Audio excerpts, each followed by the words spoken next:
Welcome to the Deep Dive. Today we're taking a look at a fascinating ancient text. It's often called the Path of Wisdom and Folly. That's right. Specifically, the Proverbs attributed to Solomon, son of David, king of Israel. And our mission, really, is to see what practical, sort of timeless insights we can pull from it about, well, wisdom, knowledge. His choices. And the consequences of those choices, which the text is very clear about. What's really striking, I think, is that this scroll, it actually tells you why it was written.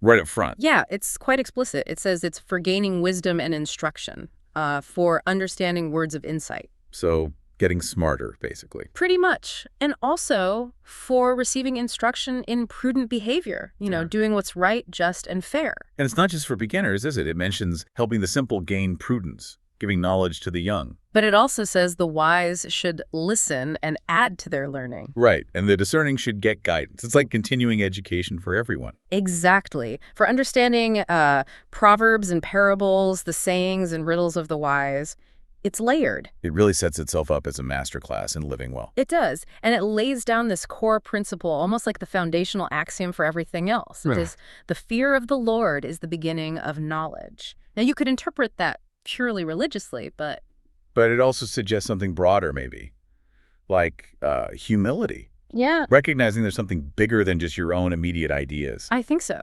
That true understanding, maybe in any field, starts with a certain respect for the subject, for truth itself. And it contrasts this with fools who despise wisdom and instruction. So they just reject learning, reject guidance. Pretty much. Okay, so picture this.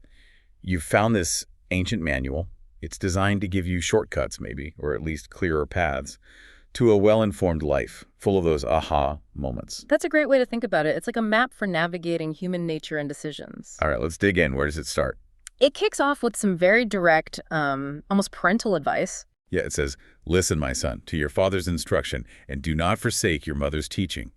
It's personal. Very, and listen to how it describes this teaching. It's not homework or a chore. No, it's a garland to grace your head and a chain to adorn your neck. Right, something beautiful, honorable, something you'd actually want to wear. It adds value to you. Okay, so start with that foundation of good guidance. Then what? Then, almost immediately, it pivots, hard, to a warning. About what? About temptation.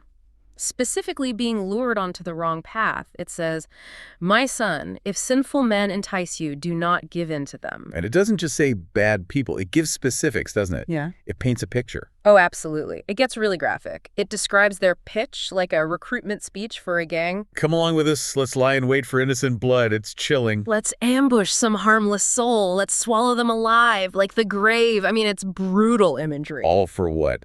Valuable things, plunder, sharing the loot, quick, easy, violent gain. Exactly. The allure of immediate reward through unethical, destructive means. So the advice is? Crystal clear. My son, do not go along with them. Do not set foot on their paths. Just stay away.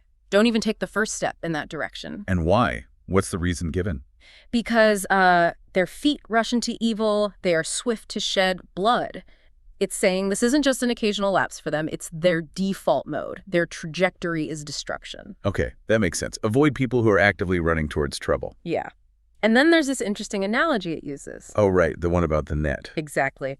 How useless to spread a net where every bird can see it. It's almost sarcastic, isn't it? Like, duh, the trap is obvious. It implies that to anyone with a bit of sense or wisdom, the danger should be plain as day. Maybe the foolishness is in not seeing the obvious trap or choosing to ignore it. Willful blindness. Perhaps. But then comes what I think is the most profound insight in this section. Which is? The consequence of their actions. It says, "These men lie in wait for their own blood. They ambush only themselves." Wow. So the trap they set for others actually catches them. That's the idea. It completely backfires. Their violent scheme ultimately destroys them. It's like an own goal, basically. That's powerful. It's not just external punishment. It's inherent in the action itself. Precisely. And the text then broadens this out into a general principle about ill-gotten gain. What does it say? "Such are the paths of all who go after ill-gotten gain. It takes away the life of those who get it." Takes away their life. Not just physically, maybe, but the quality of life. Yeah. Peace. Integrity. Could be all of that. The very thing they gained by wrong means ends up costing them something essential, maybe even their soul, you could say. It's a really strong warning against thinking you can profit from harming others without harming yourself. Okay, so that's the warning about the tempting but ultimately self-destructive path. What comes next? Does it offer an alternative? It does. And it's presented in a really dramatic way. Wisdom isn't some shy, retiring scholar here. No. How is wisdom portrayed? As loud, public, active. Out in the open, wisdom calls aloud. She raises her voice in the public square. So not hidden away. It's accessible. Completely accessible. On top of the wall, she cries out. At the city gate, she makes her speech.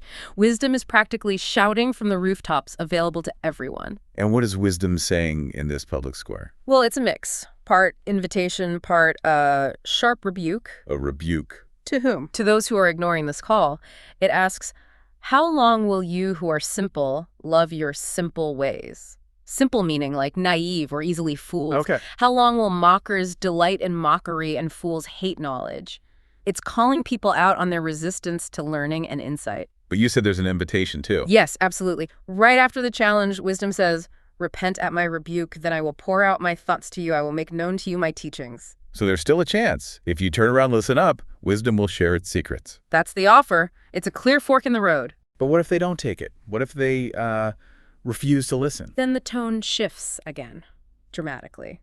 The text outlines the consequences, and they are, well, harsh.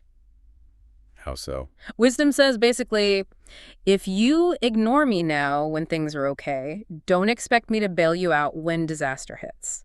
It says, I, in turn, will laugh when disaster strikes you. I will mock when calamity overtakes you. Laugh. That sounds really severe. Yeah. Mocking their downfall. It's stark language, isn't it? Ooh. When calamity overtakes you like a storm, when disaster sweeps over you like a whirlwind, when distress and trouble overwhelm you, it emphasizes the totality of the collapse. And at that point, when they're overwhelmed. Then the text says, they will call to me, but I will not answer. They will look for me, but will not find me. It's too late. Wow. So why? Why this abandonment? The reason is given explicitly, since they hated knowledge and did not choose to fear the Lord. So it goes back to that foundational principle. They rejected the very starting point of wisdom. Exactly. And also, since they would not accept my advice and spurned my rebuke, they actively pushed away the help and correction that was offered. It paints a picture of self-inflicted disaster, really. They chose this outcome through their rejection. That seems to be the core message, and it's reinforced by the next line. They will eat the fruit of their ways and be filled with the fruit of their schemes. Eat the fruit of their ways. You reap what you sow, essentially. Precisely. Your actions create your reality.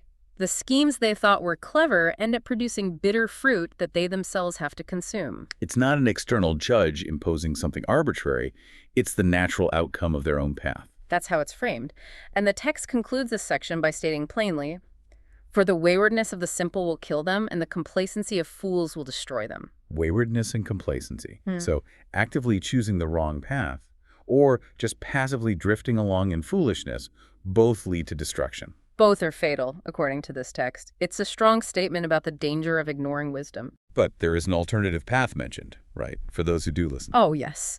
In stark contrast to all that disaster and destruction, there's a clear promise. Which is? But whoever listens to me will live in safety and be at ease, without fear of harm. Safety, ease, no fear. That sounds pretty good compared to the whirlwind and disaster. It's presented as the direct, positive consequence of choosing wisdom, just as destruction is the direct consequence of choosing folly. The cause and effect is very clear. So we've journeyed through this opening part of the text, the path of wisdom and folly. We started with the call to listen to foundational teaching. Moved to that stark warning about the lure of ill-gotten gain and how it self-destructs. And then saw wisdom personified, calling out publicly, offering a choice. With very clear and very different outcomes, depending on whether you listen or refuse. Yeah. The link between actions and consequences just seems relentless throughout this section. It really is. Folly especially, that waywardness of the simple or the complacency of fools, isn't just presented as a bad idea, it's shown as inherently self-destructive. While listening to wisdom naturally leads to safety and ease, it's almost like a law of spiritual or psychological gravity is being described. That's a good way to put it. It suggests this cause and effect is built into the fabric of things, whether or not you consciously hear a voice like wisdom speaking. So here's something to think about maybe for you listening.